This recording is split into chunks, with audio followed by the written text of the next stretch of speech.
The city of angels is black and gold. You are listening to the Heart of LAFC Podcast. And now, Joseph Zacher.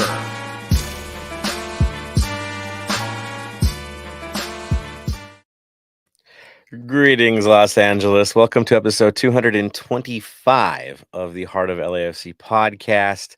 For this episode, we're going to call this one El Rey for very obvious reasons. Of course, El Rey is back, crowned by Brian Rodriguez. Y'all know the king. It is what it is. And, of course, for the amazing Tifo. And we'll discuss that further. But before we get into all that madness and all the fun of opening day, let's welcome back our crew and a plus one, an amazing one. Araceli, how are you doing tonight?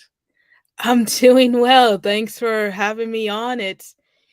This is different. It's a lot of fun to actually be live chatting with you guys than kind of chatting up to the side. Right into the gallery now. You're right into the fire now, and we're beyond proud and happy to have you on board. And so everybody knows the reason. One of the big reasons Araceli's coming on tonight is she's actually writing an article for us this week, and we'll be writing articles from time to time for us in regards to the club, background stuff, not just like game by game stuff that Ben does and his angle, but Araceli is going to look a little deeper into some background stuff. And in this case, this week, Araceli, tell him what your article is going to be about. So actually, my article that should be coming out tomorrow, I'm still kind of going over the final edits of it, is going to be on our newest goalkeeper, Maxime Crepeau. I had the pleasure of speaking with him on Tuesday, and I think you guys are going to enjoy him this season. He's a very genuine person. The way he answered questions, he has a lot of personality. And this isn't the first time that I've heard him speak in an interview, because just a few weeks ago, while he was with the Canadian national team, the Canadian press did allow LAFC media members to join in and kind of listen. And the way that he spoke about Los Angeles, he was very excited to be here. And now that he actually is here and part of the Black and Gold community, he's just over the moon and excited for this season. Awesome to hear. Any little tidbits or teasers for this article that we might want to know about before they jump in? I guess the kind of the teasers that I can give is that we did speak about that moment of the 58th minute where we saw Crepeau not get one, but two Rapids players, which he goes into full detail of what led up into that moment. And ultimately, just again, expresses interest in the club itself and what he looks forward to, now living on this side of the country line. Excellent. Who knew he was a hugger? What can you say? And those who are at the game know how personable he really is, and they pretty much had to drag him off the field post game because of how engaged he is with everyone. And, the love is there. You see it in his face, right, Araceli? I mean, you were talking to him. You probably got that energy from him as well. Oh, definitely. Like I mentioned before, he's very personable. He's very energetic. He's very genuine. And unfortunately, I wasn't there for the home opener, but from what I've seen from fans' videos and pictures, he is that type of guy to, as you put it, you have to drag him off the field because he could probably be there till the last fan leaves. Exactly. The way we're playing now, he could probably hang out in a couple stand before anything comes our way in a few of these games. So we'll see what shenanigans he's going to be up to this season. But beyond happy to have you on and officially have you have your first article release as of hopefully tomorrow. For everybody to check out. But dude, no doubt I'm looking forward to it. Of course, before we go further, got to introduce our other usual suspects up there. Tony and Bam, welcome, gentlemen. Bam, how are you feeling today? Yeah, not too bad. Bit of a busy morning. If you hear some background noise, it's just construction in my backyard, getting that all redone at the moment. So getting new retaining walls and all that. Just been busy. And unfortunately, I'm going to have to miss watching next week's game live because I've got something on that day, but we'll definitely be catching the replay for that one. Excellent, man. And I know you auditioned a bit of a new tech for us this last week, at least for the second half, right? How'd that go? Yeah. It went all right. My computer decided let's do a massive update and let's change everything around for the first half. So that wasn't what I was expecting to happen, but it is what it is. So we'll look into that, and not next game, but the game after should be back up and running for it. So in case you guys saw, I guess our Discord channel, Bam was doing some awesome stuff there, and so he'll keep you guys posted when those are going to be coming up. Obviously, the big games is going to be something I think Bam's going to really jump in for, to give you guys some coverage, especially those that can't get to the game, to jump in with him, talk to him, and actually see how the game's flowing from his perspective. So look forward to that. Tony, how are you doing? I know you've got to be recovering just a little bit from the capo stand. Dude, it was hot as hell. Like, I think I had to drown myself in water a couple times, but it was I'm doing really well. Excited that we got a 3-0 start to the season. It felt, as we'll get into it, felt really well that we have someone in the back with a good leadership, and it just felt odd, but overall it was good. It was a massive turnout. Everyone's very welcoming, like always, and it was just fun. So yeah, it was great to have familiar faces on hand, right? Seeing everybody after a good absence. Yeah, we had the preseason game, but this was full tilt. This was the real deal. Proper tailgate. It was really great to see everyone, and hugs abound. It was cool, definitely. In case you guys don't know, Tony, when he talks about our matches, does the reviews for the matches, it's all after the fact. It's not what he saw in person, because his back is facing the game. He's leading in the 32-52. He's on the stand. And in this game, Casey basically gave him the hard run. He had to go out there, and pretty much the entire match was one of the guys. So this was probably the most minutes I've seen Tony in the stand,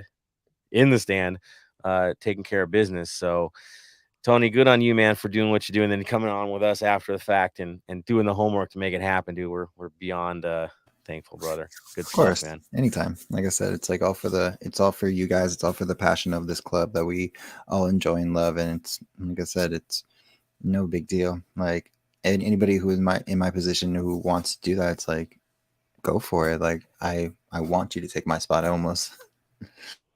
Yeah, that's the one thing. It's challenging to be a capo. It is, but it's highly rewarding. Tony will tell you that the energy that you feel up there is next level. For me, I'll be the first to tell you, it ain't my forte. It's all good. Leave it to the guys that are better at it. When Jimmy was there and Casey, it's like, yeah, let them go, because they're the ones with the energy, make the best, do what they do best. So, yeah, Tony now is that new generation. We've got others up there as well. You see them, it's expanding, but again, Ethan's rocking it. That's for sure. Kobe's doing what he's got to do. Sean Parquita, he was kicking butt last game as well on our end. Of course, you got the usual suspects in the middle, and over in D9 with Ray and Julio and everybody else. So we're in good hands. That is for certain. But yeah, next time, check out Tony, see what he's up to, and ask him if you want to know more about being a capo and putting the work in. It's all good things. So on that note, let's get into the mix and talk about what's going on today. Of course, opening day will lead in, again, talking about who we saw, what was going on, how we were building, highlights. Tony, your impressions going in, tailgate, the whole thing was all good? It was all good. Of course, there are some things that we cannot speak in front of this because it's not our situation that we need to talk about. It will be resolved and figure what happens moving forward. But we are full for everybody, equality and everything, and no one's discounted for that. But even before that, like even after that, like it was just good seeing everybody like back in the tailgate, some new faces coming in that I've never seen coming up and like saying what's up. And then the setup, everyone was just hightailing, and we were just again nervous for the introduction of which was the new Tifa, which was kind of, like I said, it was a very joyful one. I grabbed 2 tequila shots for me and Casey to cheers in the Capo San when that thing went up. Dude, next level once again. Ultimately, we would have preferred to have it go up on the pulley. You couldn't do it this time, but it's okay because making everybody participate's probably even better anyway, right? Everybody gets a piece of this thing, pulls it up, makes it happen. I was lucky enough to be one of the guys that had to catch it on the way up, which is always fun to do, to prevent it from keep going, and doing that. I always enjoy. And of course, the painting process, the tracing process, and all the work that went into doing that. Gil from Cuervos 3252, he is the TIFO master. Getting that organized, putting in so many hours to get this thing across the line, making sure that we budget things properly and spend crazy money, which we talk about memberships again, to get this moving. And he puts it in there. Fernando, we call him Formidable Fernando, doing a lot of the design work and most of the work on the face to make it happen. I got the paint as well. And again, it's always fun to do it. It could be hot, could be nasty, could be burning up, getting that paint going on a warm day. Doesn't matter. At the end of the day, it's totally worth it. And you saw what happened. Once again, 3250 doing something completely original. I don't think anyone's ever done Chente on a Tifo before, so that's super original. Nope. And his son actually, if you saw social media, actually gave a shout out about it as well, which is really, really cool to know that the family's happy about it, and then it's just overall a good thing. And of course, Volver, that we're back, right? It just makes perfect sense that we're all back together. That would be a perfect thing to say under the circumstances. So all good things on that end. Beyond happy to see where we're at. And of course, to match that would of course be the performance and the match as well. Araceli, how did things line up? I know Colorado is a familiar foe. Who did they have out there? Who are we facing? For the Colorado side, of course, we saw the return of Mark Anthony K, and it's always good to see him back at the bank, even though he's wearing the wrong colors, but we still accept them. It just seemed kind of like the typical Rapids lineup, but of course, shifting over to the LAFC side real quick, we did see a lot of new players make their debuts, actually, like Escobar, Crepu, of course, and forgive me if I'm mispronouncing his name. I feel like I am in a sense, but I think Crepu is the correct pronunciation. We also had Acosta and Ilie, and of course, I like to see Mahala, Vela, and Rodriguez, back up front. So the lineups were definitely in a way a little predictable, but obviously we had a good result with it. Yeah, I think the only real surprise for many of us was the fact that Chicho was sitting and Apoku got the start. Mm-hmm. That was one of the surprises. Maybe there was some knock, maybe there wasn't. It sounds like there wasn't, that it was a choice. And if you're looking at form in preseason, the guy that probably had the most impressive preseason was Apoku.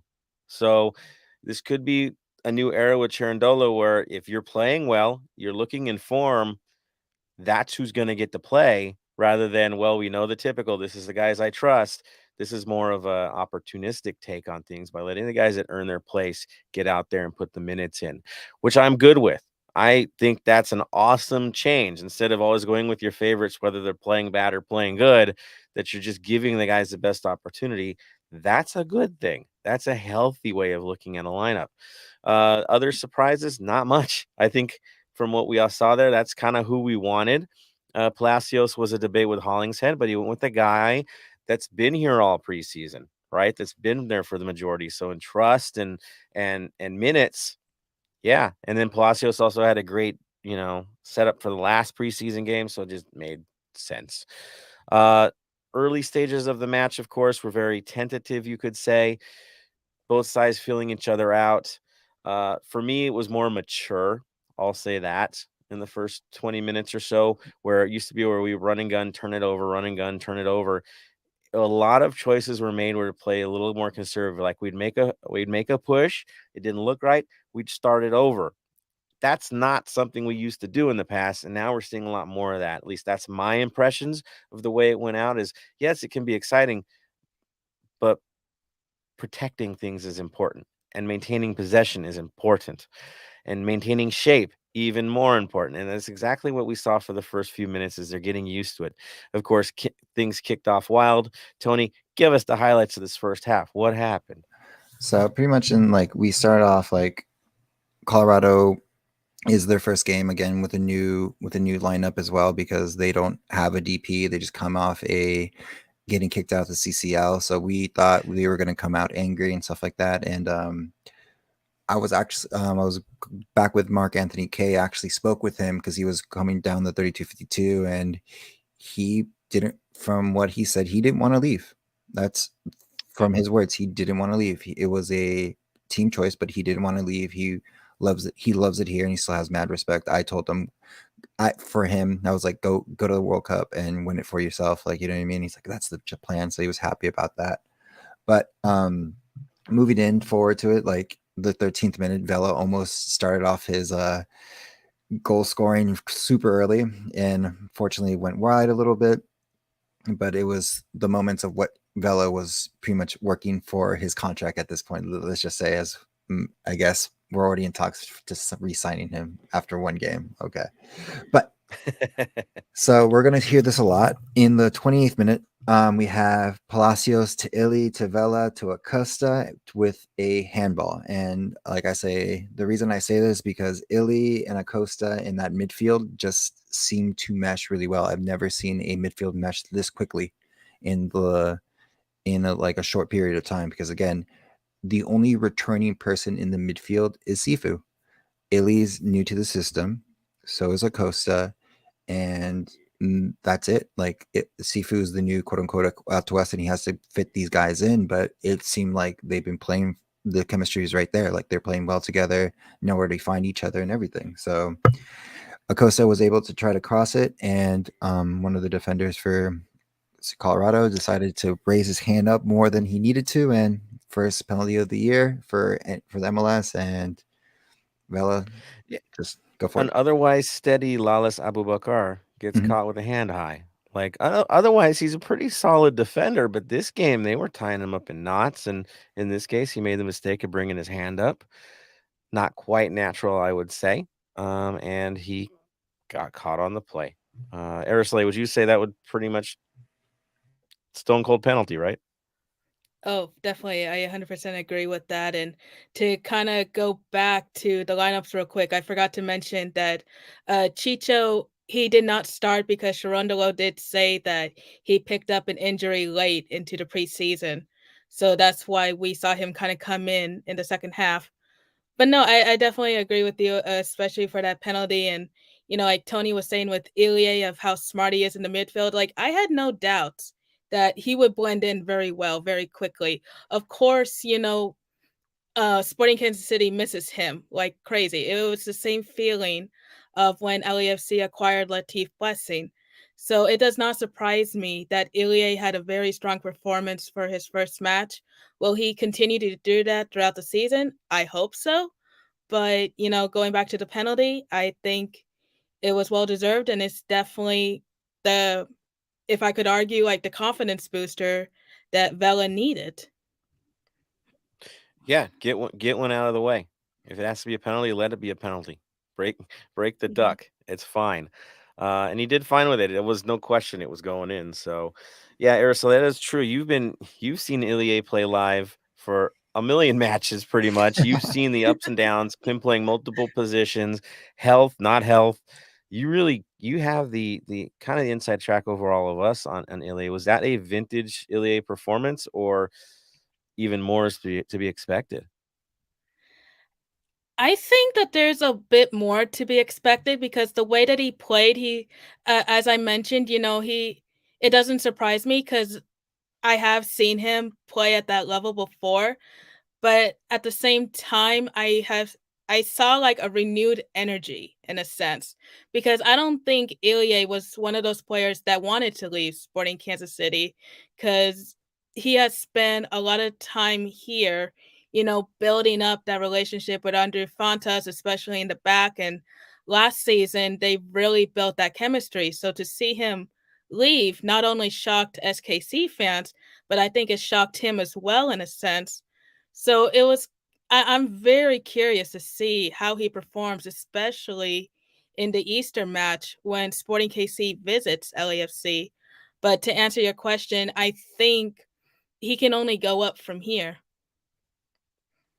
Health looks good on him, right? He doesn't look there's Mhm. anything going there. So yeah, we're beyond lucky to have him and to have the lineup around him that we're building. I think just fits him that much better. We heard Chirandolo talking about him post game and how impressed he was, and I think all of us across the board are just like, did you expect it to be that good? We knew he'd be good, but that good? Yeah, I mean it is one game, but if that's your sign and that's your getting out the rust, what's it going to be like when he's in full, mid-season form? We're pretty darn good. So yeah, it's super impressive. Game keeps going on, of course. Any other highlights, Tony, you want to talk about? There's a few I know of. 100%. So pretty much at the 35th minute, Sifu, now you can literally see him across from anywhere in the field because of his new hairstyle. Steals the ball and gets it quick back and finds Vela in an open position. I don't know if it was offsides or not, but he finds them and slots it in for goal number 2, and that's how we pretty much end the half, because it's just like a strong 2-0 half. We're going in strong. Colorado doesn't seem to be finding their footing, but we're moving forward like as Rich always puts his little hype train thing going on. The Rich hype train. You got to just know it's coming every time.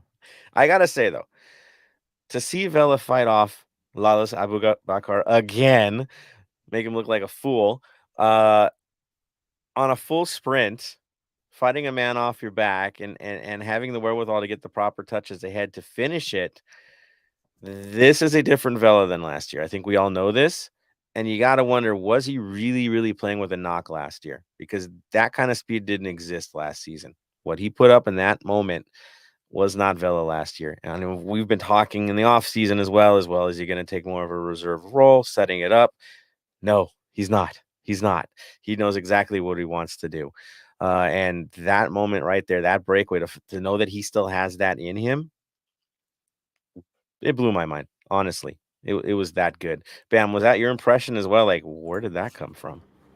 Pretty much. Watching him play as I'm sitting going, before the match, all right, he's going to be a bit reserved, a bit laid back, all that. He came out firing like there was no tomorrow. He was playing as though this is his last game for the club. He was playing like there was no tomorrow.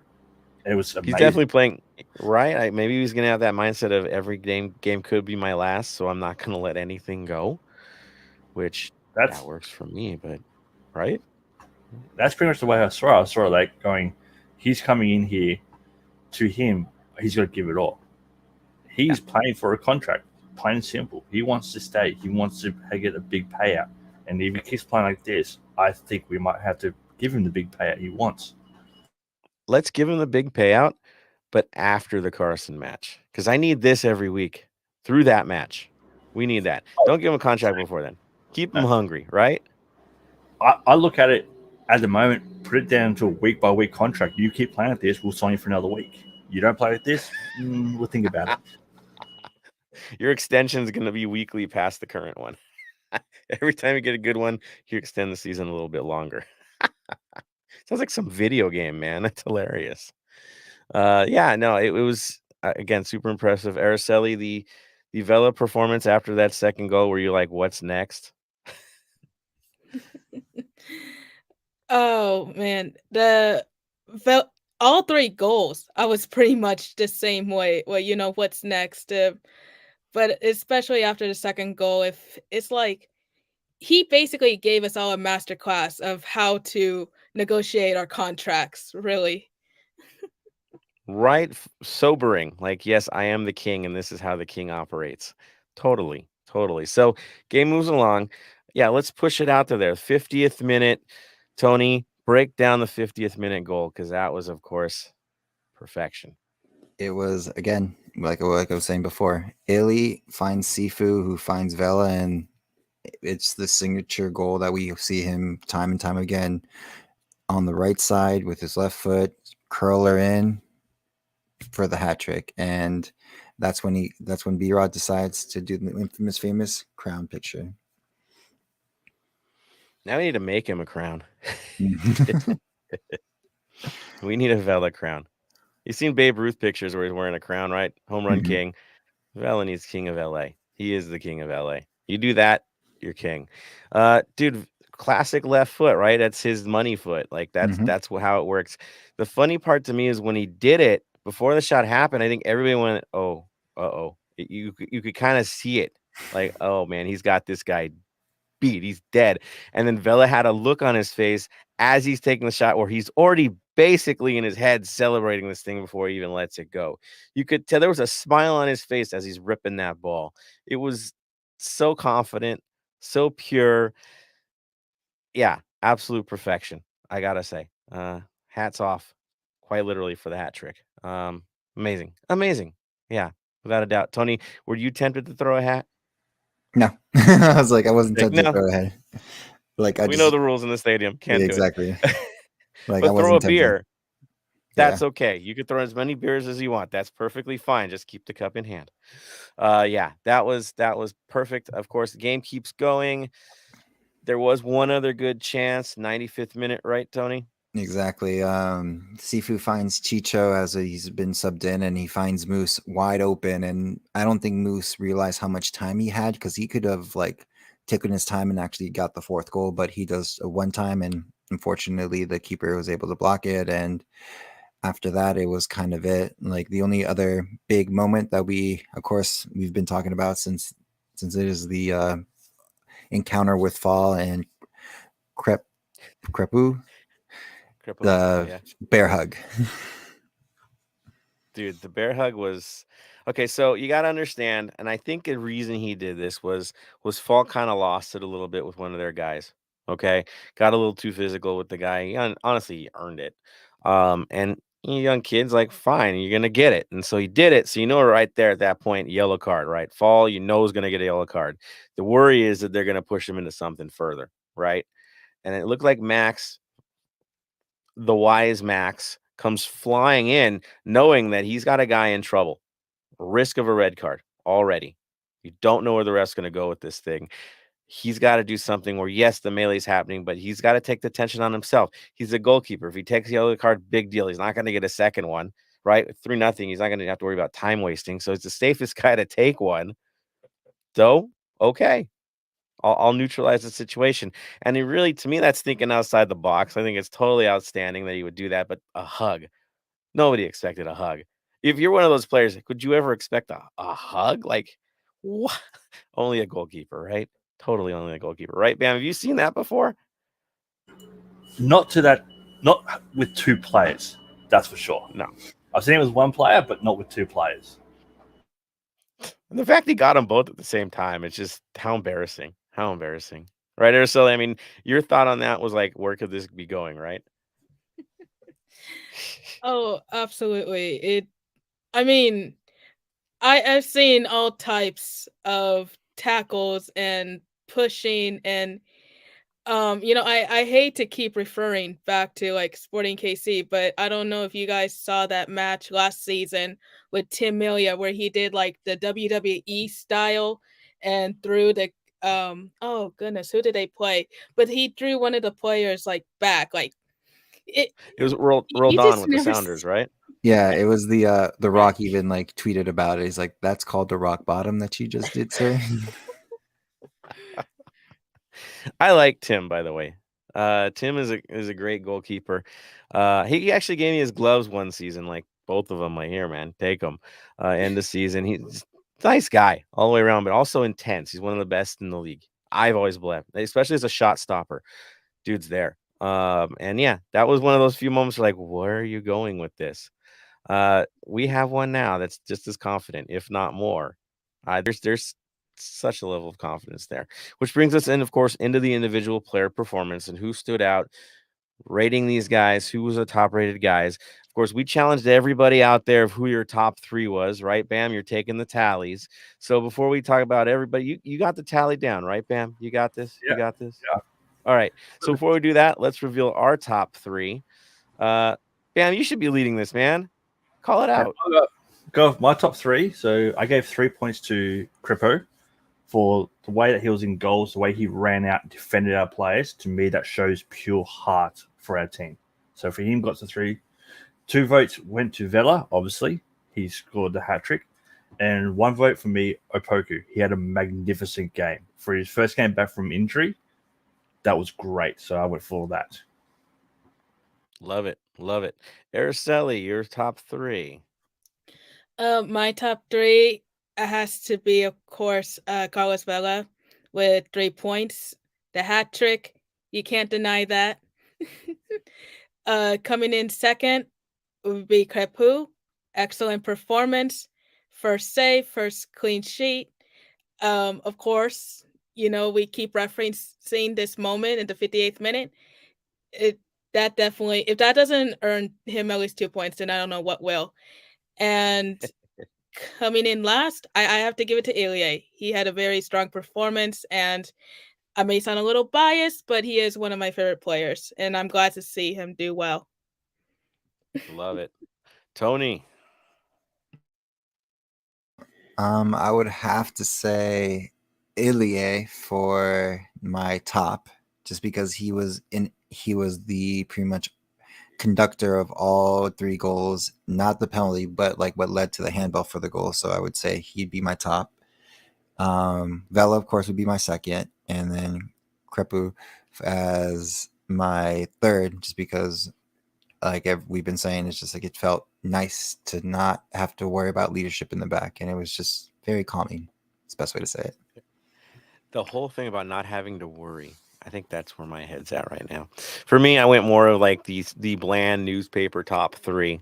I'll say bland newspaper because y'all know why. 3 points goes to Vela for 3 goals. Simple as that. 2 points goes to Sifu for 2 assists. I'm good with that. The last guy, of course, to me would be Ilie.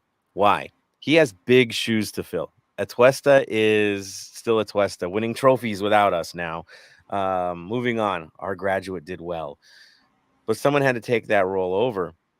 And dare I say it, Ilie added a new dynamic to that role, a different one, a little more efficient, actually, than Atuesta in many cases. So distribution-wise, you actually have a minor improvement here and more of an offensive threat from, I believe, Ilie than you'd get from Atuesta. Defensively, maybe a little different story. But there's more two-way opportunity with Ilie now, where he's at with the guys around him. So for me, the fact that he could step into this lineup, make it his own, really, in the midfield, lead that, and move forward with what we had on the day, yeah, he gets my 1 point. All about it. I got Ben to message me his 3. So he went Ilie with 3 points, Vela with 2 points, and Sifu with 1 point. Boom. There Again, it is. I can't argue with them. No. Well, and here's the problem. You get these 3 stars, but I can think of 6 right now. Yeah. Right? Yeah, they were that good. I look at Escobar and the game within the game from him. I know others are like, yeah, he didn't get up that much. Dude, he got those guys rattled. That one play where he's letting the ball go out of bounds and he's basically running on his knees just to make sure he doesn't get around him, like falling into the ball to make sure it goes. Those little things are important, especially late in a game. That's important. That there's little things you have to do. You got to nudge a guy a little bit. He has all those tricks, right? And that is important because we've been a liability on the right side of our defense, and now it's a strength. That's a big change for us. Murillo playing the game of his life, to be honest. He was stable, getting murdered half the time, 2 headshots in this game. I don't know what was going on with him, but warrior. He was a warrior on the day. Fall looking composed. Palacios, some passes were like, what? But he was not a liability at any point in this game. Give him credit for that. Big picture, of course, look at the defensive collective and Crepeau leading it, watching him direct traffic defensively, knowing where the ball was going to go ahead of time and making sure all of his guys knew, and you could hear it in the 32-50. That's how loud he was. That's a different dynamic for us that kept it organized. And what did they get for that? An expected goals against that was less than 1. And a shots on goal, 1. We allowed 1 shot on goal the entire freaking game, guys. 1. I don't remember ever seeing that with us. We don't do that. And that's like a simple shutout. Yes, late in the game, we gave up a fat opportunity and they blew it. We know that. It happened, but they didn't score. So who cares? 1 shot on goal. That's a massive success. That, to me, was the big change. Also, give the coach some love for this as well. This is the lineup he's built. This is the team he has with John. Give them credit because you saw them getting savaged in this offseason, like ripped apart by everybody. This isn't good. This isn't good enough. And now we're coming off with a 3-0 win against a team that beat us by 3 goals last year with this new lineup. That's something to be said. And with Cherundolo, the fact that he brought in defenders late in the game to kill a match, that's different. Right, Bam? I don't ever think I remember seeing a game get kind of closed out these past 2 seasons or 3 seasons. It wasn't something we did. I don't remember Vela ever coming off for a defender. Plain and simple. When's the last time you saw Vela come off for a defender? He's only came off for an attacker because he's gone off injured. He came off healthy. He came off happy and put on a defender. He knew why. Yeah, tactical. What a thought. What a thought. Araceli, what's your thought about the decisions made in this game, the match management? I thought they were definitely a little bit different. I have to admit, I was a little nervous when we were going almost 50 minutes without a substitute. It's not to say that he needed to do an early sub, but I started kind of thinking back to that criticism that we kind of like to give Bob from time to time. It's like, okay, is he going to go a whole match with no subs? Like, how is this going to work out? Like, you didn't really know Cherundolo's system. And of course, it being the first match, we got a taste of it. So who knows if that's going to be the system from now on or if he's going to tweak it as the season goes on. But I think management-wise, it definitely was the right call in some sense. But also, too, now the focus kind of goes back with Vela. Are we going to keep him or are we going to see him go like we did Rossi and Atuesta? And if he does go, who's going to step up to fill that role? Right. That's going to be the hard decisions to make in these next few weeks. Like I said, I'm the cynical guy and goes, let him play for his contract through the rivalry match, just so we get this angry, crazy Vela vibe, right? Don't make him comfortable. Comfortable is not good for Vela, right? It'll probably be earlier than that. Let's be honest, the way he's playing right now, and I think the rumors are probably accurate that the conversation's already being had, but there's no lying, no doubting that the club already was very obvious about it, that he's got to find his way and get into form before an extension can happen. Yeah, he looks like he's in form, so process makes perfect sense for certain. Tony, your final impressions on this match? Like I said, it was a good way to start the season, to start with confidence, especially after losing and getting knocked out of the playoffs by Colorado and just giving it back to them. As of right now, Dolo is making the right decisions. Again, it's only one game, but you can see I think people are liking the more expressiveness he coming towards the game and stuff like that, instead of Bob's very statuesque kind of form of where he doesn't give you anything emotion-wise. I was going to say the last thing about it was like, also, I'm happy that all the new guys have come in, joined the pretty much everything that's going on, like the whole way we play our game and everything, and just meshed well with everybody. So it's looking like we will be lifting a cup at the end of the season. But again, it's only one game, and we'll see what moving forward goes. I ain't saying that, man. No. There's not enough wood for me to knock on right now, so I'm not gonna say that. Other thing I wanted to throw out there, and I'll throw it out to you guys, post game and things that went down post game that we've never really seen before from our side. One, Carlos Vela actually taking a man of the match scarf and taking a picture with the 3252. I've never seen that in my time with. He just doesn't do these sorts of things, and now he did. That was nice.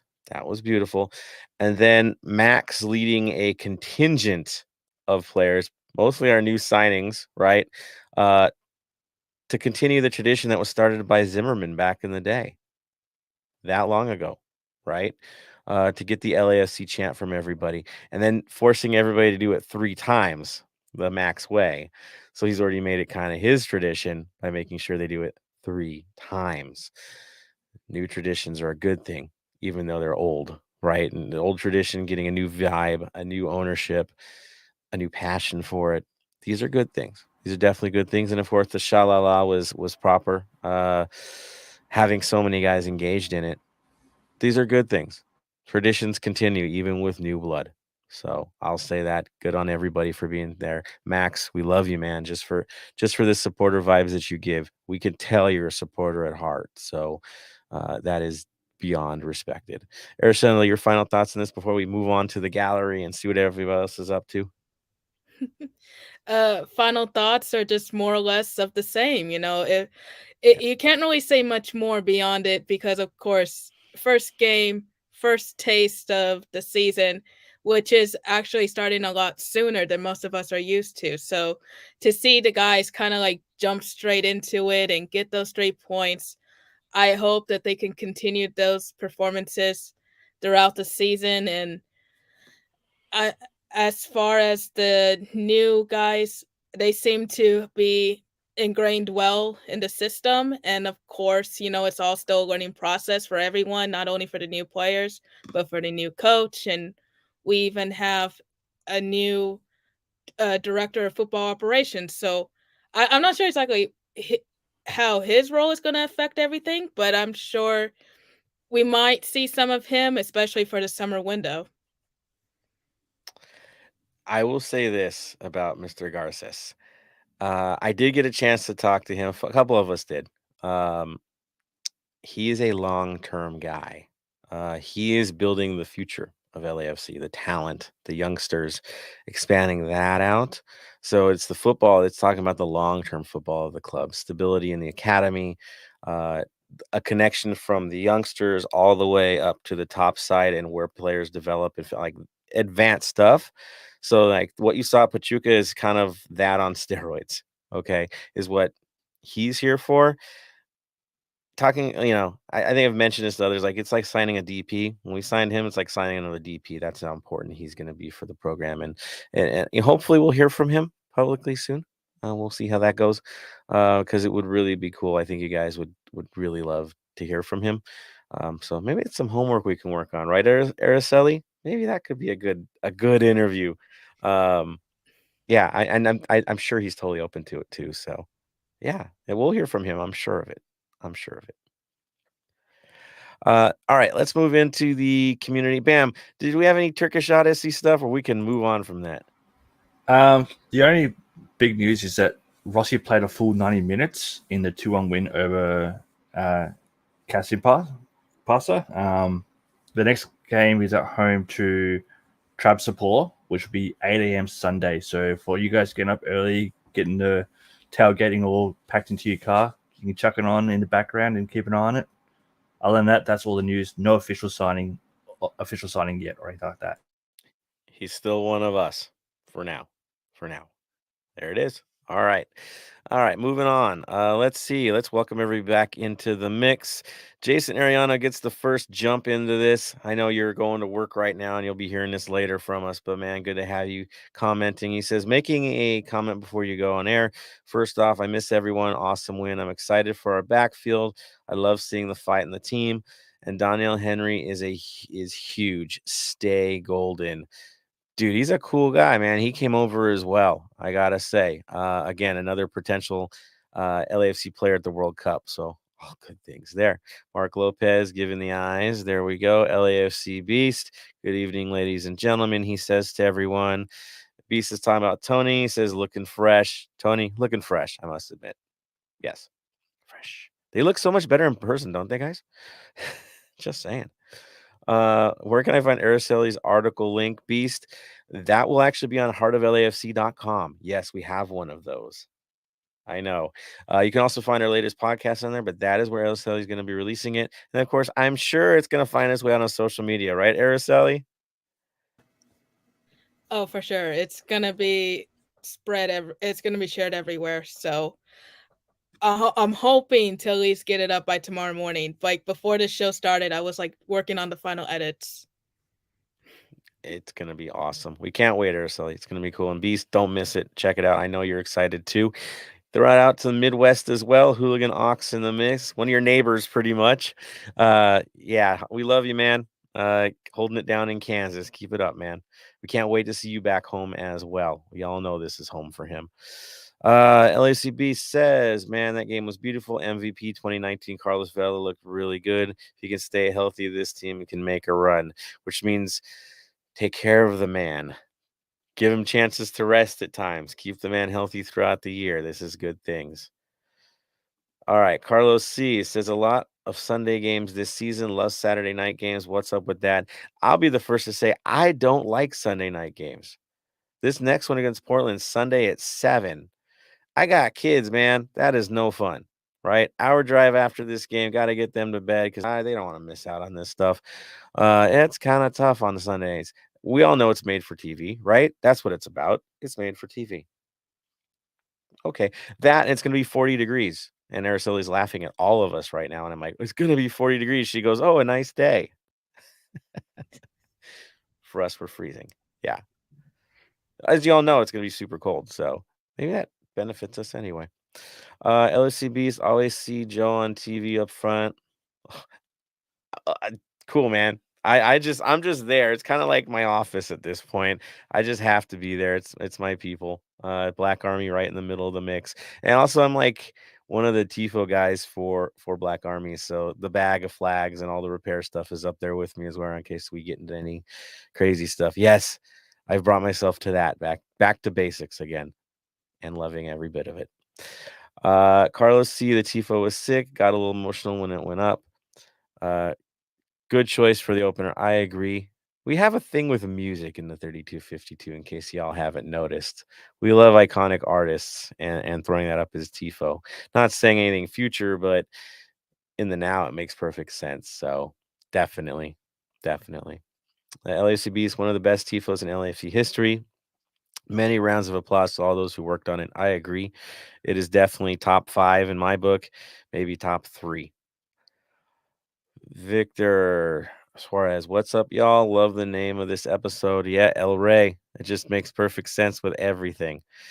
Mark Lopez looking strong on the field, off the field, not so much. Yeah, with the not so cool sponsorship, I agree with you on that one.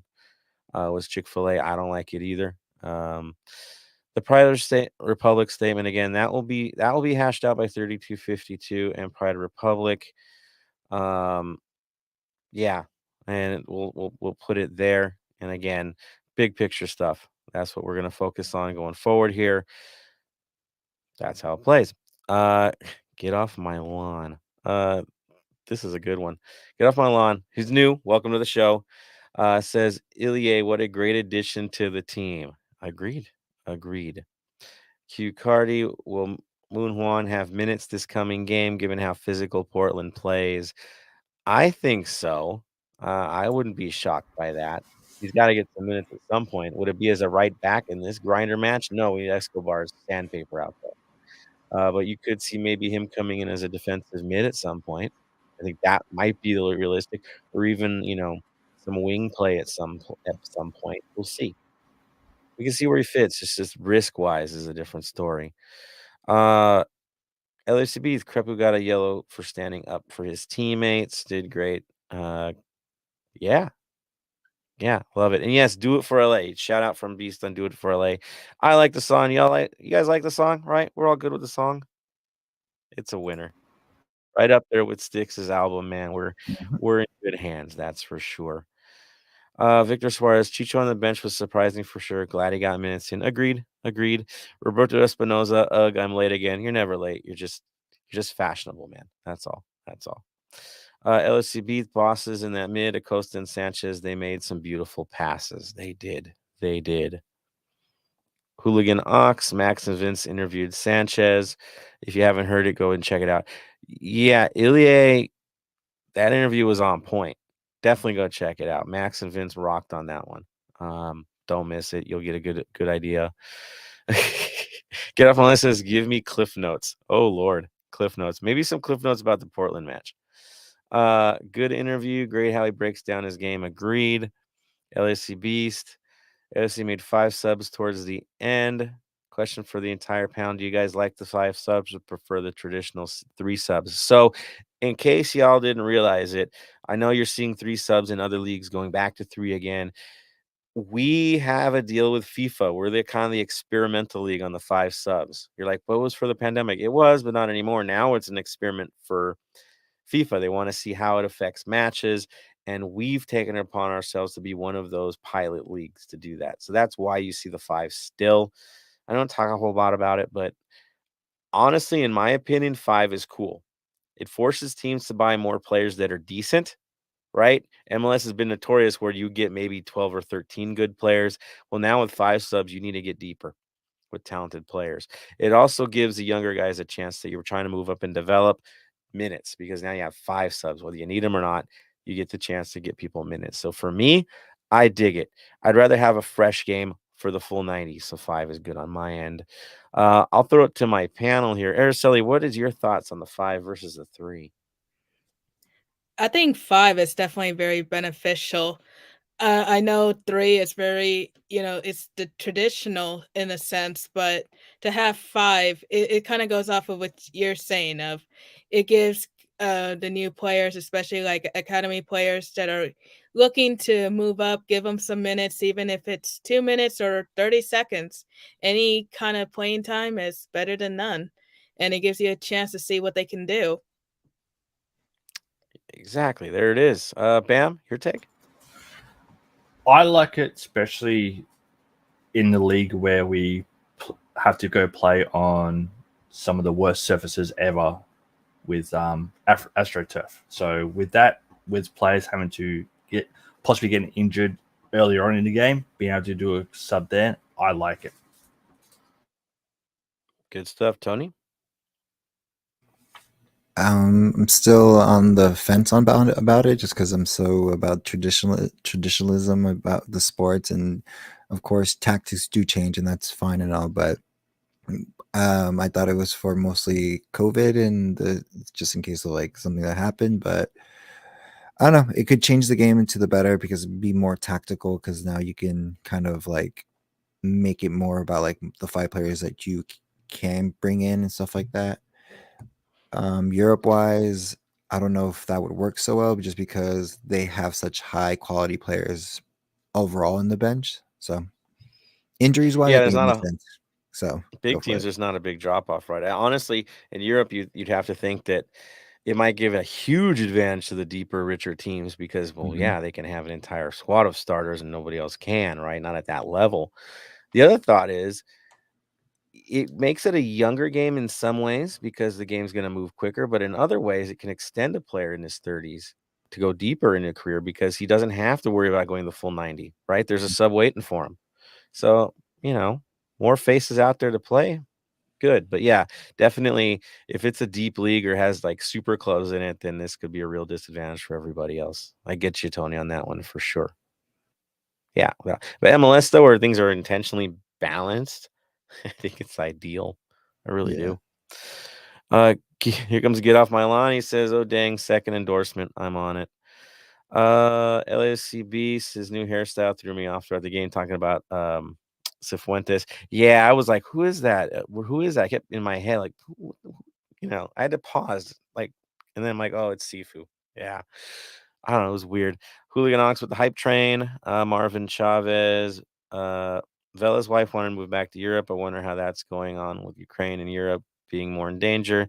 She's grateful to be beautiful and safe in Los Angeles. I mean, he's given kind of the line that he wants to retire here. So I think the conversation's kind of over now, right? He wants to stay if he can stay. So what does that mean? 1 year retirement? Does it mean 2? I don't know. But he made that comment as well. Like this is where he wants to be. Yes, Marvin, they definitely want to stay. I think he said that already. right? It was in an interview, I think. He made that comment. Roberto Espinoza, he either wants to stay or has another fish on the hook. Duh. Get off my lawn. Murillo deserved player of the match. Dude, took 2 hits from the dome. Yeah, it was almost comedic how many times he took knocks. And he got his leg cut open too. I forgot to mention that one. That wasn't so pretty either. And it was cut open. They had to try to bandage him up. Mark Lopez, Rio Joseph, we need Vela to be motivated beyond the new contract. We need to be motivated for the cup. Yep. Get off my lawn. Vela was out half the season last year. He's hungry. He's real hungry. Roberto Espinoza wants him to stay. Carlos C. The difference this season: 1, he wants a new contract. 2, he's healthy. 3, he was done with Bob, so was resting potentially. I'll throw in 4. He's not worrying about the national team anymore. This is his focus. That came official this month too, right? So there you go. Hooligan Ox stats read that Maria had the most headers in the match. Yeah, some of it 90 miles an hour. So poor guy. Yeah, he rocked, man. It was a great game. Roberto Espinoza, that was a shot only Moose could miss, honestly. Yeah, because Moose doesn't like to delay action, right? He's not the kind of guy that's going to feign a shot and then give a shot. It's always boom, boom. How to make it happen now. He's got to think about that, man. If he would have slowed it up a little bit, either you get fouled or you get more of an opportunity. Carlos C. Ilie said in his interview the team identified how Colorado could hurt them and worked on taking that away. Counter. There it is. Chavez Ramirez used to miss the biggest setters. True. Carlos C. made me think that the defensive performance was more impressive. It was. Mark Lopez wants to know, why were Escobar and Acosta fined? So there's this rule about mass confrontations in MLS. I find it a bizarre rule, but basically I think they did it because players used to crowd the referee in many cases to argue things. It created a big situation, and then the fights would be these giant fights with everybody. And so the thought was that out of respect to the game, you don't want to have mob action out there. And so if you come in late like those guys did, you're gonna get it. I guess that's where their heads are at. Yeah, Bam. Yeah, so the official statement is they were each issued an undisclosed fine for inciting and or escalating a mass confrontation. Both clubs got an official warning for the first violation for the mass confrontation, but those two plus Abukar and Barrios from Colorado got fined for inciting and or escalating. Dude, Barrios was escalating the entire match. Let's be real. He was in it constantly starting trouble, so no shock there. Moving forward, Carlos C. gives the Ilie, Vela, Escobar for his top 3. Marvin Chavez, Vela, Ilie, Sifu. Mark Lopez. Thought I said something about Escobar and Acosta being fined. Yep. Not sure if it was related to our keeper picking up 2 Colorado players. He claims them on his taxes for a different incident. Yeah, he could get baby carriers for them. Just saying. Like one of those sling things, right? Marvin Chavez, not a fan of Maria, but that was his best game at LAFC. Answering the call, that's what he did, people. Beast, I'll throw Dolo for winning his first game in MLS. Right. Carlos C. Colorado's attacking in space behind Sifu a lot. Escobar did great defending all that open space when Sifu was getting caught up field. Yep, it worked well. Let's see, moving forward here. Man, you guys have some awesome comments here. Portland on Sunday is going to be a good test to see where this team is right now. Agreed. This one's for Tony. Roberto says you're jinxing the whole season. Ha ha. Knock on wood, sir. Knock on wood. I just have high hopes for the season. It's cup or bust for me, and that's why. And I feel like that's how it's going to be. I'm not jinxing; it's just hopes, and I will knock on wood for you guys. So there it is. Get off my lawn says LSU needs to be prepared for bicycle kicks. I think they could. If they mark him, he won't get to do those anyway. It's going to be interesting watching us play against a bus again. Hey, we could play buses too. Dead balls as well. Carlos, the team is looking good this season, but damn, it looks like the rest of the league is loading up on talent too. It is. The league is really, really getting better. Get Off My Land says Houston locked in for as long as the big star's healthy this summer. We'll see how that goes. Mark Lopez, HH going to Houston enough to make them a contender? No, I don't think so. They've got a lot more to fill. A lot more to fill. Houston signing HH isn't going to make... No, it's not. It's not. And you're assuming he's going to be healthy for the whole year. That's another assumption to make. And he's trying to get to the World Cup, so yeah. Get Off My Lawn, it's a statement piece. I doubt more comes. Yeah, right. It could be a thing where they just get him and go, oh, you're all happy now. See how it goes. Carlos C. Garces is the biggest signing of the season for me. And the next 5, sir. I agree. That's big. Big, big. No one has stacked like LAFC, though. No, we've had probably the most productive offseason of any team in the league. I think that's not even a debate at this point. Carlos C., if Houston adds a good striker, they're going to be dangerous. If.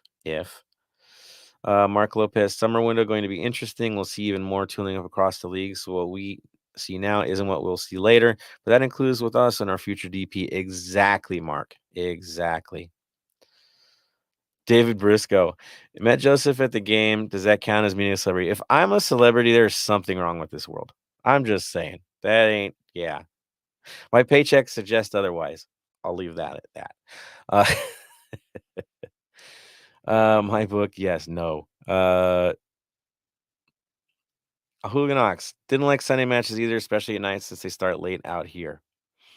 Mondays are tough. I don't mind Sunday games. That's a Monday for you. It's a Monday lunchtime. It's perfect. He's loving every second of it. And you come over and take care of the kids when they're half asleep, okay? Just saying. Bringing the kids up again. Anthony Bermudez. Right? You get an airline ticket, you're in. How much do you think LAFC offers Vela? I don't know. But John Thornton is a man that knows how to do these things. David Briscoe, more leagues are adopting the 5-sub rule. I think what Bundesliga was toying with that. So there you go. 5 subs for sure. 3 too little. Gives more playing time for depth. Yeah. Ooh, Louis V. Told you he wants to win the cup. He wants it. He wants it all. Treble, people. We want it all. Let's get it all. Hooligan Ox, we should just extend Vela for at least one more year. Hopefully that's the year we win the cup. I think if we win a cup, he walks. I really do. I think he's like, this is my time. That's a cool way to do it. Off in the sunset. We'll see. Roberto's, we all want to win the cup. That is the most, yeah, for sure. Majority of LAC supporters look forward to facing Carson, me included. Match against Portland and Seattle really get me hyped. I wouldn't want to face Carson with Ramos if he's playing, because he'll probably try to break Vela's arm, and I'm not for that. So there you go. Roberto Espinoza, man, I want to beat all 3 of those. Be it all, yeah. Dude, they're going to be huge. Honestly, I can't wait to play Carson either. I can't wait to play any of our rivals. To me, this is the revenge tour, and Portland's next. That's what I see right now. Is it's time for payback. We reversed 3 on Colorado. We got swept by Portland last year, so guess what? We've got a job to do. Right? Right. All right, guys. Let me move into the next thing, which is club and community. Tony, what you got? So, for club and community, for club, of course, we've got a new sponsorship with a very controversial sponsorship. Again, it's not the right thing to do. Even from insider sources, it is a local branch that do support LGBTQ community, which is fine for them. But overall, what they stand for is not right. This is the best way to say this. But if, of course, this is sponsorships by that, but again, how many sponsorships come and go and stuff like that. But from head office, we just got to be more mindful of what they're behind and do more research. In other words, even if it's a smaller branch of a bigger corporation.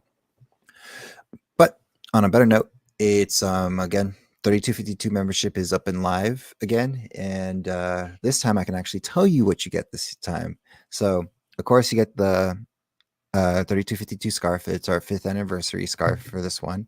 A 3252 face mask, a 3252 5th anniversary pin, some member discounts at soccer stores and LHHQ, and access to more stuff, of course. And then as well this is also very important. So I hope you listen. It's important for all 3252 memberships to only sign with one SG that you're choosing. And because that goes to keeping everybody who's available by what SG is, how many members we have, because there's a certain amount of requirement to keep in the 3252 official. I paid my dues and I'm really waiting for it to come in. But like I said, it is the requirement for everybody for every SG official or unofficial to get in the ball rolling moving forward. So on top of, I'll go for it, Joseph. You say something? Yeah, no, it's absolutely critical. If you're a part of a supporter group that's in council and you want them to stay in council, guess what? They have to grow. They have to hit their marks. They have to be relevant and have to be building the 3252 to stay in. So if there are no memberships for a group, they're no longer going to be there. That's just how this game gets played. Why? Stability, growth. In a supporter culture, if you're not growing, you're dying. Araceli, she can attest to this. In Kansas City, if your supporter group is not focused on growth and it is not growing, it's going the other direction. There's no just holding pattern. It doesn't exist. Right, Araceli? I mean, you've seen it throughout the league. Oh, that's very true. Because over here we've had a number of supporter groups that have unfortunately gone under per se because lack of membership or lack of interest. And thankfully, there are still some who survived the tide, but we've lost a great amount. So that I can't stress that enough. Of yes, if you are affiliated with someone, please mark it down. Unfortunately, for someone like me, I might have to put unaffiliated because I do have friends from multiple groups, and I was actually thinking about this last night as I was trying to sign up for the membership because it's like, who do I pick? Because I'm not like just tied to one group per se, so it is a little difficult. And I mean, if you have any questions about it, reach out to Joseph or Tony or just anyone if you have questions like that. Yeah. And the benefits are huge. You love TIFO? Get a membership. That's where the money goes. Among other things. Okay. The merch is going to be top end this year. Right? It's a 5-year scarf, guys. That's what you're going to see. It's an anniversary scarf. So you don't want to miss out on that exclusive. They're only going to paying members, nobody else. We're not selling those all over the place. So Exactly. It's special. What you get this year is special. A 5-year pin. It's good things. So get on it. Make it happen. Don't miss out. My whole family's already signed up. I know Tony's up there. I know Bam's going to throw his lot in as well. And if you're connected with a supporter group and you're not in the North End, you still want to be a 3252, you're more than welcome to do so as well. There's nothing restricting you to be in a 3252. The family is there. It happens. It's got to be that way. And we know that we want all of you to be 3252. If the whole stadium's singing and going crazy, it's just one more important thing, one more movement by the club that changes things. So all good on that end for sure. Yeah. And it's also, all right, I was gonna say one more thing. It's also important too if like me, like put in the work, and of course to get North End season tickets, if you're not on there, you will miss it. We unfortunately have a brother of ours who forgot to do it and sign up, and he's now has to wait a whole nother year. So to get again. So Ben, yeah. So you want to go see Carson and you're not a member of the 3252? Good luck with that. You want to go on away days and you need a ticket allotment and you're not in the 3252? Good luck with that too. Things are there for a reason.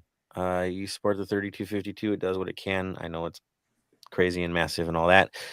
They do what they can to help. That's essential. Who do you think's putting in the legwork to even get the away days and sections set up? Right? Our 3252 members. So yes, definitely we need all the support we can get to keep changing this game, making it better, and inspiring others around the country to improve their supporter culture as well. And we do. It's very positive from our end. We do love visiting. When we go to Miami, I'm guaranteeing you it's going to be a joint tailgate with their supporters. Why? Because we build bridges. We don't burn them down. That's essential. Go to Kansas City. I remember my first season when I was president. We went to Kansas City, hung out with their supporters, went to the barbecue with all them and all the beer. It was good. It was fun. Bridge building. It's important. We travel strong. We travel right. We travel peaceful in most cases. But from whistle to whistle, it's on. So, yeah, support it. Let's keep the movement going. All right, I'm going to move on to our Black and Gold Vinyl Club minute. Jason Ariano, we can credit him with a little bit of love. We were kind of leaning this way anyways. He just gave us the details. We're going to go with album will be El Idolo de Mexico by Vicente Fernandez, released in 1974. Why are we choosing that one? Because El Rey is on there. That's why we're choosing that one. El Rey is one of the best songs by far. You can't even question that, right? Yeah, just so fitting for this match. So Chente in the mix. There it goes. Right, Tony? You don't mind it, right? You love it. I love, like I said, and I'll say this just in total with all my music that I listen to, I love the music and the way it brings up certain aspects of your life, because music, no matter what it is, always brings you back to a certain time in your life of when you heard this song, and that's what music is. Now, people who sing it and what they do, you can support them or not support them depending on who they are and what they believe in. That's a totally okay to separate the person from the song. So that's my 2 cents. Yeah, and here's the thing with Vicente Fernandez. I know things were said about comments he's made in his advanced age, right? It's the movement, it's the effect on culture, that the music's gone beyond him, right?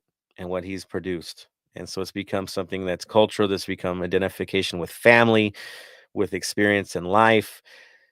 His songs tell a story, and it's inspiring for many. And again, nostalgia is there as well. So it's just fitting that that's the direction 3252 went, and that we went this week as well. Next week, who knows? We could have something really crazy and wild in the lead up, especially with amazing trips to Miami coming up and St. Patty's Day on the way. It's gonna get creative in the next few episodes, that's for sure. So there we are with the Vinyl Club Minute. Transitioning on, Bam, you've got a Tuesta news, don't you? Yeah, I do. Atuesta and Palmeiras lifted the CONMEBOL Recopa the other day. The first time they've ever lifted the trophy.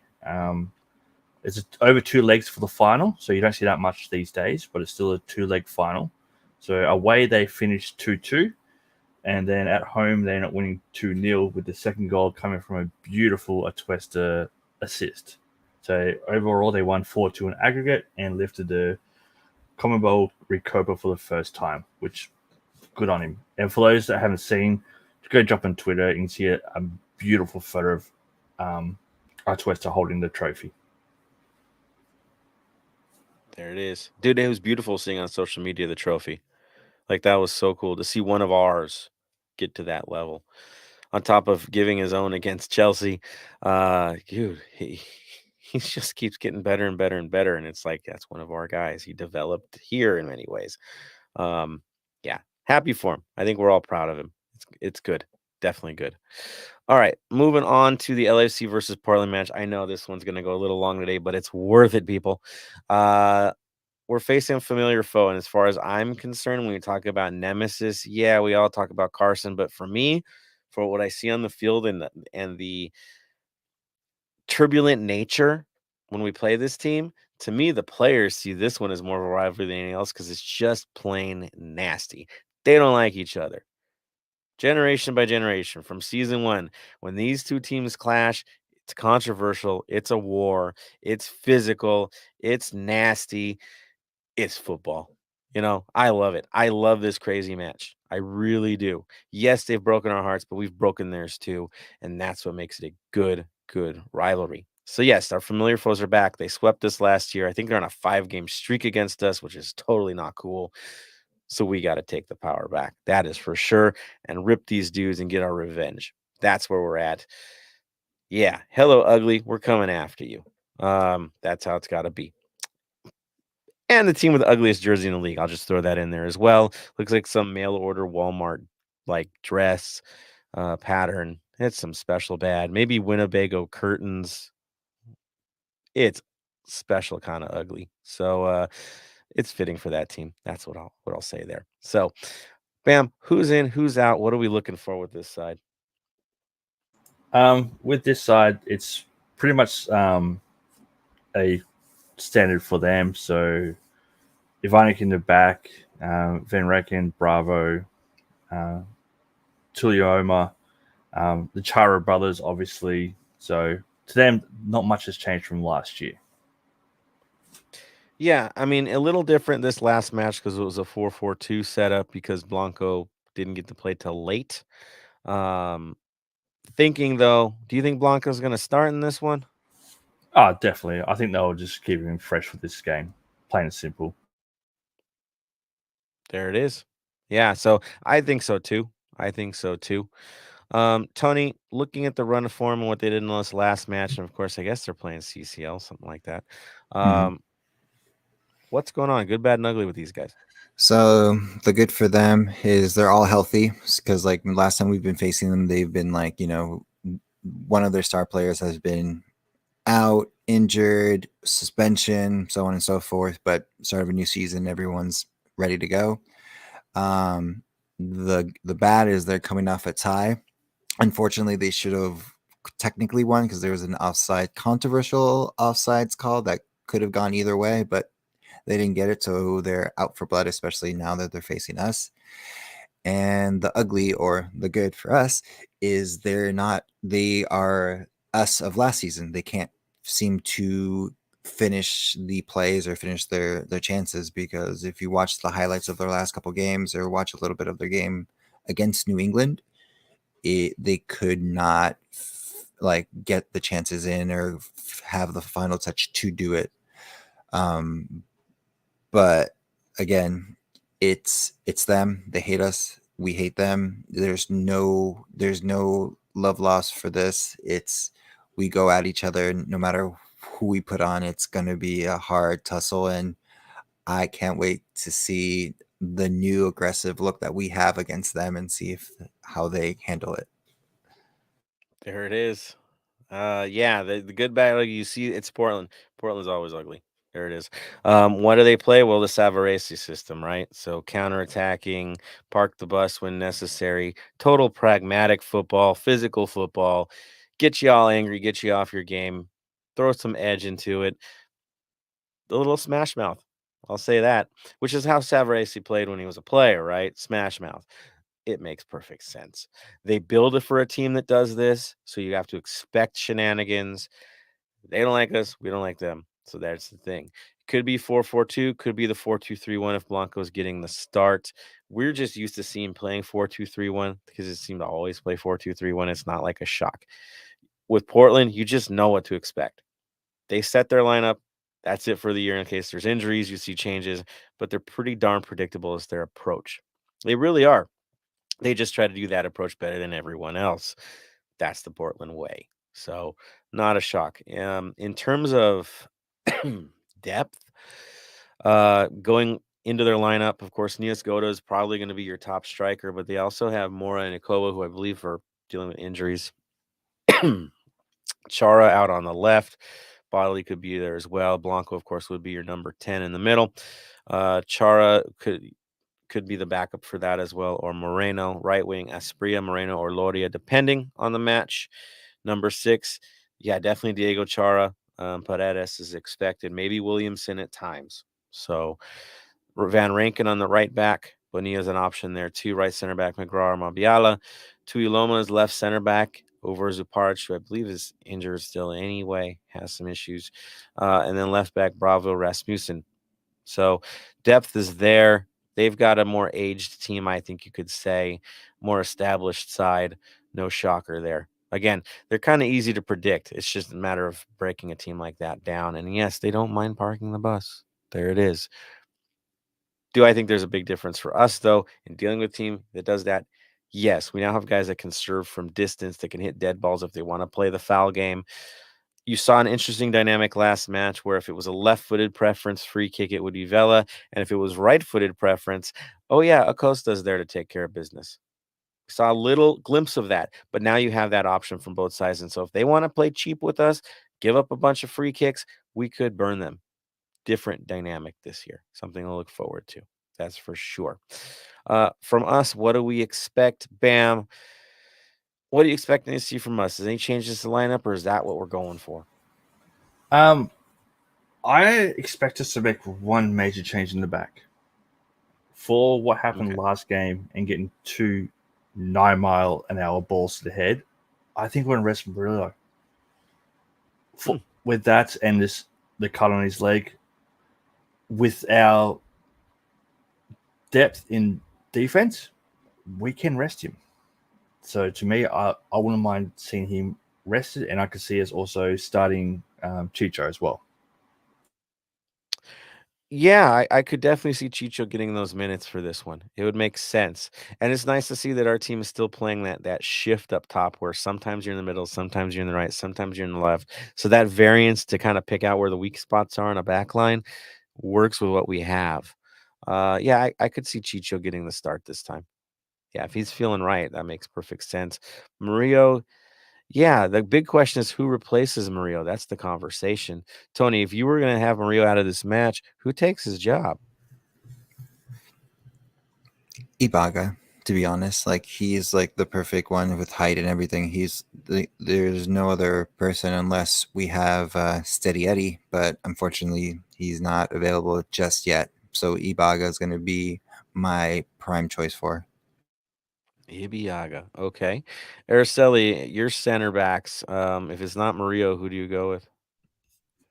I would have to go with Ibaga as well, because normally we would see Segura, but as Tony pointed out, he is on the injured list, unfortunately. So I do see Is it there being a chance Daniel Henry could take the role? I think there I could be mean- a chance, but maybe a slim chance, because Right. Because he hasn't played enough, right? I mean, I think that's the big picture. He came too late into the off season to know the system. So because, like, again, most of these players have been playing the whole time, and he was one of the last pickups, and so I think he needs some more time with the guys and getting to know how our defense flows with each other. There we go. I think Murillo starts again. I do. I think the question is who starts at left back for this game. Is it going to be Palacios? Is it going to be Hollingshead, who put in 30 games last year for his other side? The man is normally a starter. You can't keep him down for too long. And now you're playing a game that's going to require physicality. Do you want your entire back line to be over 6 foot tall with more defensive minded looks at things? Or are you still going to stay speedy and small on the left side? Where do you go with that?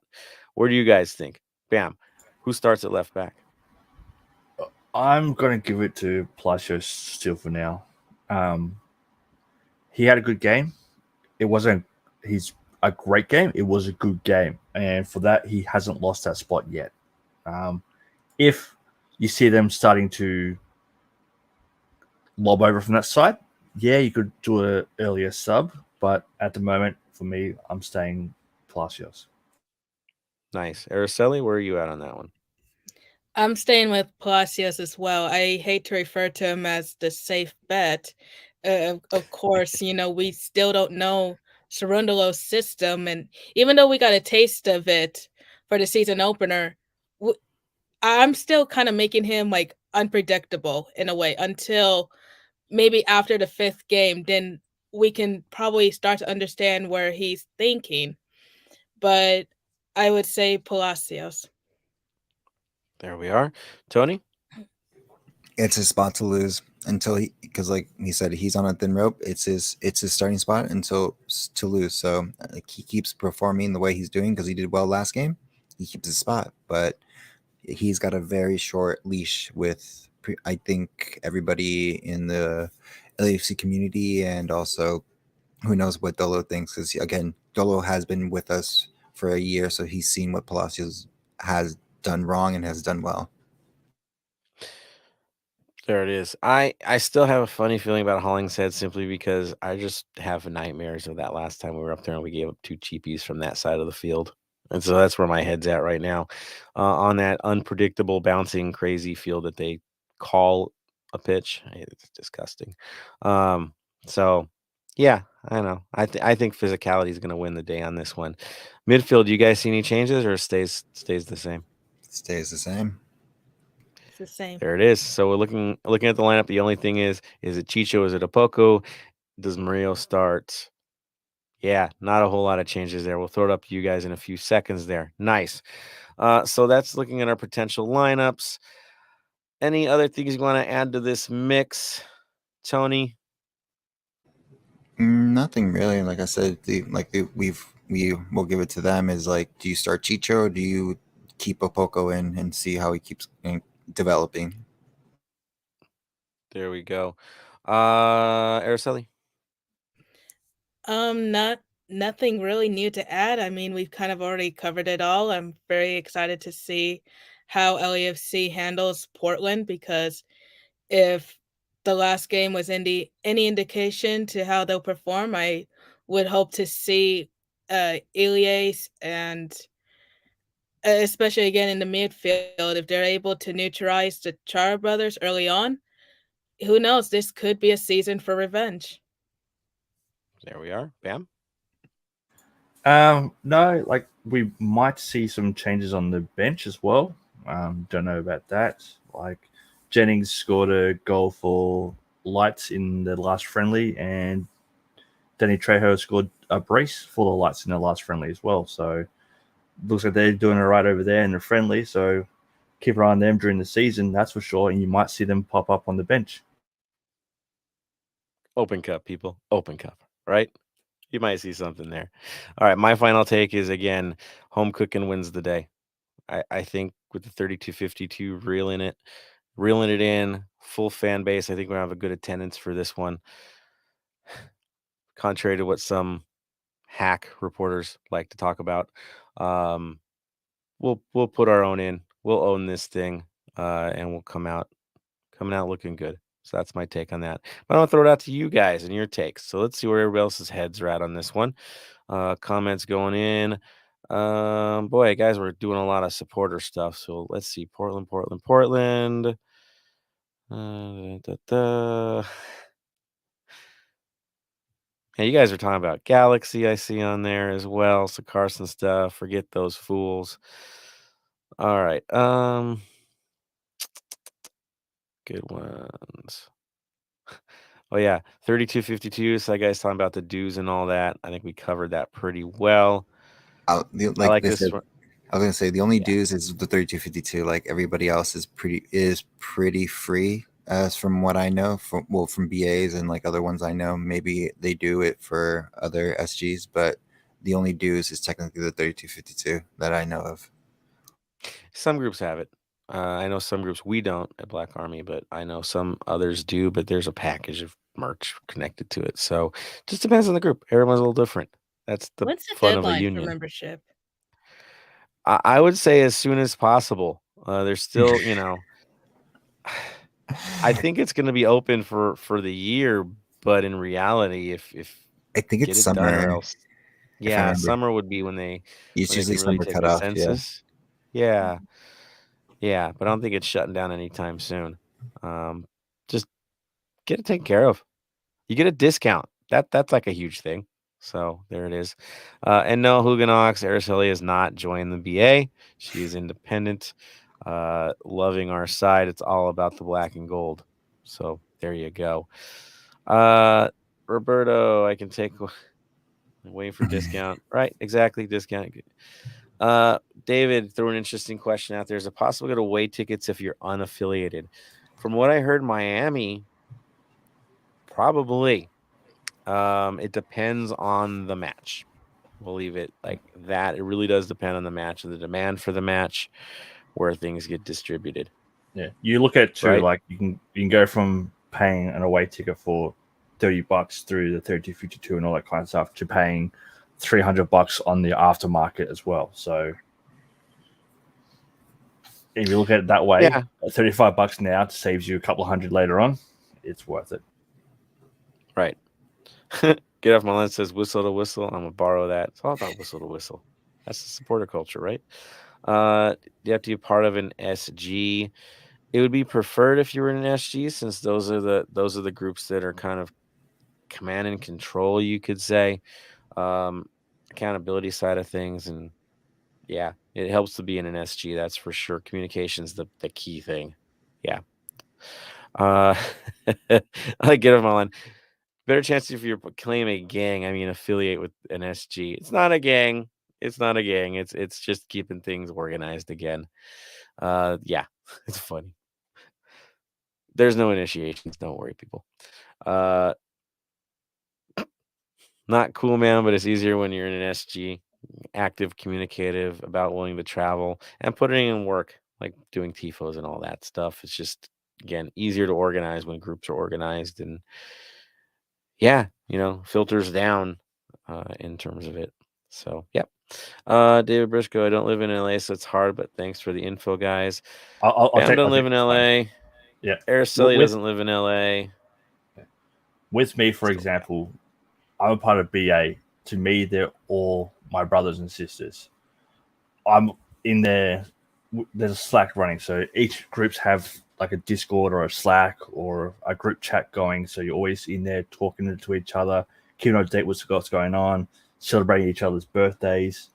I send over a package about once a year to everyone over there, full of treats and all that kind of stuff. They send some stuff back too. So just because you don't live in LA doesn't mean that you can't be in an SG. It's right. Especially if like with Araceli living out in where she does, when we travel over there, we'll go meet up with her and have fun with her. She'll show us around. She'll take us to the pubs and all that kind of stuff. So just because you're not in LA doesn't mean you can't. Yeah, I just want to add to that real quickly. Living here in Kansas City, as I mentioned earlier, it's a little difficult for me to claim an SG per se, because I do have a lot of friends in multiple supporters groups, like the Cuervos, the Luckies, the Black Army. There are just so many. You get to meet a lot of people, and especially when they do travel, like here to Kansas City, they come like prepared, and there are a lot of supporters, especially here in Kansas City. And I know Big Ox and I have talked about this, because he's even started the LAFC Midwest supporters group, and that's how we linked up. So there's supporters groups even across this country, and I've even gotten messages from around the world. It's insane to see how big the support is, and you really do get to meet a lot of great people and learn a lot, especially. And then there's the safety in numbers. There's the travel. There's the, hey, sleep on my couch if you're coming out to town. Trust me on this. It helps. The network is insanely cool. And that's credit to 3252 and really the individual groups working together so well. They do work together beyond it. It's just a different vibe. They're all brothers and sisters at this point. That's how cool it is to be a part of the movement, for sure. Roberto, here we go. Portland talk. Hate Portland so much. Agreed. Mark Lopez showing his love for Atuesta, as you see there. Carlos C throwing the Portland hate. Get off my land, my lawn. Blah. Yeah, he hates them too. Roberto Smith, Portland kid isn't the worst. Carson has the worst. Nah, Portland's is bad, man. That's special kind of bad. I've seen my dog throw up that color before. I'm just saying, it's bad. It's bad. Carlos C. Portland jersey equals Grandma Mabel's plastic covered couches that the dog chewed on. It's so ugly. Roberto says Espinoza giving a good laugh on that one. Hooligan Ox 3252 talk. If you think about it, 3252 travels. The stadium's being visited only gives them a certain amount of tickets and can be purchased to be in away section. It's hard, guys, and some are so restrictive. They just don't get it. They don't get the culture. So it is sometimes really difficult to get in, and they put a million different hoops in our burning hoops, let's be honest, that we have to jump through. So, yeah. Get off my lawn. Portland jersey looks like a plain jersey with spilled coffee. Like that tea stain effect that they put on old pillows, right? Like that. Sweat stains from Carlos C. Yep. Like you went running in Miami for 2 hours, right? That kind. Get off my lawn. So if SG doesn't keep up their numbers, they get cut. There's always a possibility of SG taking members from each other if you don't grow. I mean, again, viability is key. Stability is key, right? Growth, stability, accountability is probably the biggest thing. Accountability. Yeah, that's it. 3252 is stable for a reason. We are where we are for a reason. So yeah. LSC Wolf, good evening, ladies and gentlemen. Can't wait for Sunday. LAFC got this. It's time to win one game. After 5 versus Portland, we got a keeper. We got a midfield. Defense looks great and attack on point. Exactly. Now I just got to put it all to work against a team that is going to be much harder than Colorado this year. Hogan Ox, you're basically filling out a census for SGs. In a way, true. Digging the positive vibes. There it is. Chavez, Henry was at Las Vegas Lights, so see Ibiaga starting over Henry. So Henry's getting minutes. That's good that they're keeping guys fresh that are going to be in the lineup anyways. So there it is. Get off my line. I don't fill out my census either. I think being an LAFC fan is the biggest commitment I've made in this past 10 years. Yeah, it's a commitment. That's for sure. We've all got our stories there. Marvin Chavez is on the Palacios train for this match. Carlos C wants Murillo to start. Maybe Chicho, the only change. Oh, Roberto Espinoza, Opoko over Moose off the bench any day. I agree, sir. And Latif off the bench. Beautiful things. Beautiful things happen when Latif comes off the bench. I'm just got to throw it out there. LSCBs, I like to see Chicho start this Sunday. Since I saw Tony's cat make an appearance, made me think of Catwoman and maybe planning on seeing Batman. When is Batman coming out? I'm definitely going to see Batman. I'm in on that. It's out I'll today. get there. Today? It's out. Yeah. Well, it came out. Well, yeah, it came out midnight. Midnight showing. Yeah, so it's out. So if any of y'all want to see the new trilogy that they're going to come out with for the new Batman movies, so looks edgy. I'm down. Mm-hmm. Cool with me. Haven't gotten a box. Bam. Box. Is he talking about Tim Tams? Yep. Is that what he's talking about? He wants his Tim Tams. Sorry, I ate them. Sorry, Ox. I ate your I'm Tim sorry, Tams. Ox, but if it has to pass through my home, it's never making it to you. It's just sorry, man, but I'll give you a box. You want the box? You have the box. I'll keep the cookies. It's okay. They're amazing, by the way. Tim Tams are like on point. Mm-hmm. So I'm saying you'll eat a whole box in a night if you don't be careful about these sort of things. Good stuff. David Briscoe, Portland Kid is the most Portland thing ever. Among so many things related to that team right now, there ain't nothing pretty going on. That's for sure. They earned a lot of the ire, so there you go. Look at Ox having fun with that one as well. So there we go. We don't like Portland's kit. We don't like Portland's player. We don't like Portland's system. We just don't like Portland. There it is. Love the city. Don't love the club. Supporters are cool, though. I must say, a lot of good people up there, but we don't like your team. It's just that simple. So the rivalry continues. That is for sure. Thank you, everybody, for your comments today on point. Now, this comes a time, of course, we thank all of you guys for your amazing commitment to what we're doing here. Yeah, we went long. It was totally worth it. Of course, final comments of the day is where we're at. Araceli, since you are on the panel today, you get to lead off with your final thoughts of the day. Final thoughts. Again, thank you for having me on the show, and I hope to be on more shows in the future. I don't know when they will be, but like right now it is 1 a.m. over here, so I am a little on the tired side, but I had a great time chatting with you guys, and definitely keep an eye out on the article. It should be coming out tomorrow. There we are. Araceli, you're a warrior for hanging out with us for an entire episode. You rock. Thank you so much for coming on. We're beyond thankful. And again, welcome to the team. We can't wait to read these articles in the few weeks. And of course, when you come out here, I'm sure there's going to be more stuff that you're going to set up as well. So you rock. Thank you for doing that. I'm going to throw this one now to Bam, since he was the last one to join us today. Yeah. Araceli, thanks again for coming on this episode. It's a pleasure actually to talk with you in person. So obviously, some other big news happened this week. Harvey retired at the last game. Yep. He was the last bench player that from our first starting 11 in Seattle, which 4 years ago today, me and Joseph were in Seattle having a few beers at a pub. I cut you that day. I kid you not. There's a story behind that. Yeah. All I really remember from that night was a lot of Rich saying when I went up to the bar, "Hey, such and such, have you met Bam? He's from Australia. Buy me a drink." I had the whole front office buying me drinks that night.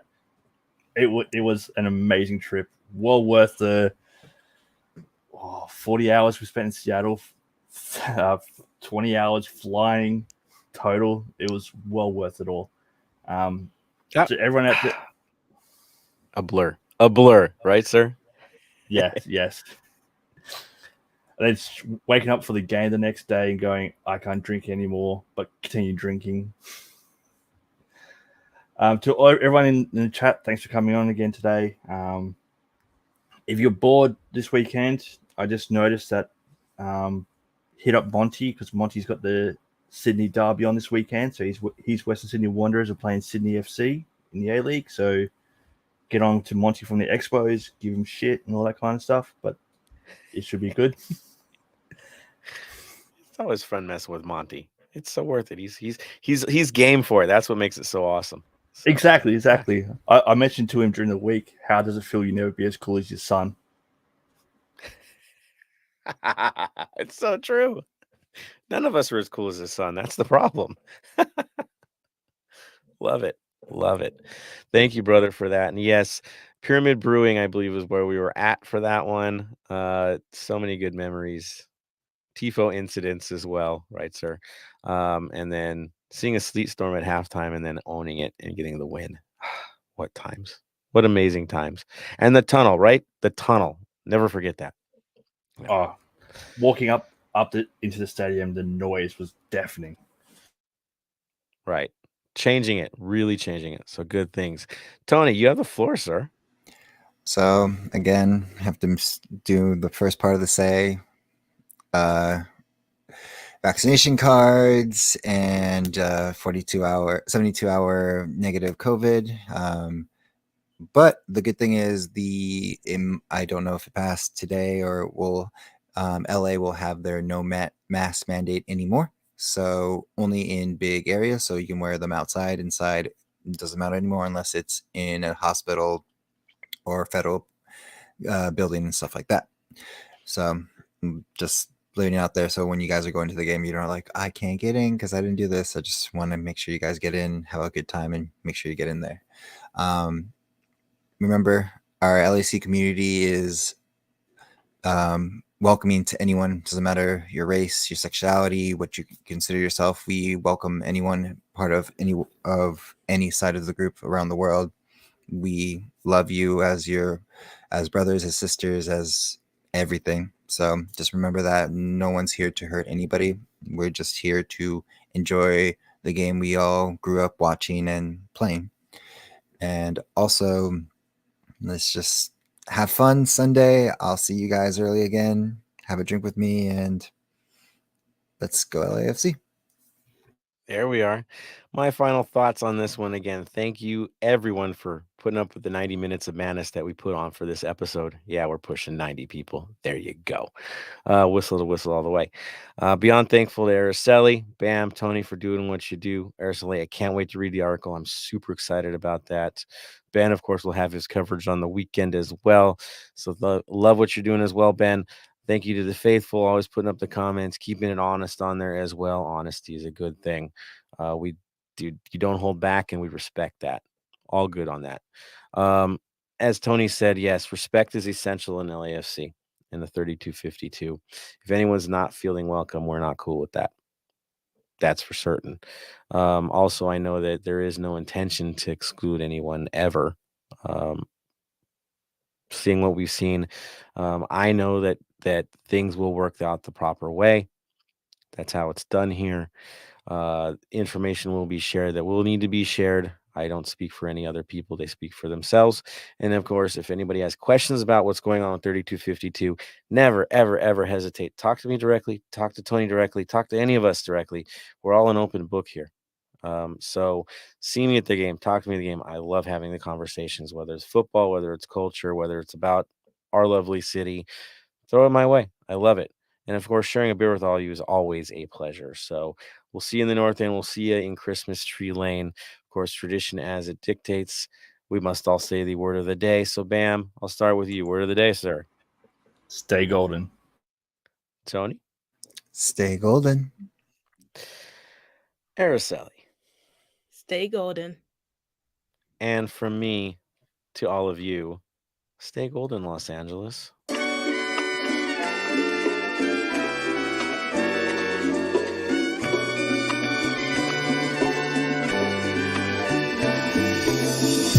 Thank you for listening to the Heart of LAFC. Make sure to leave us a rating and review on iTunes or Stitcher. Shoulder to shoulder, the black and gold is taking over.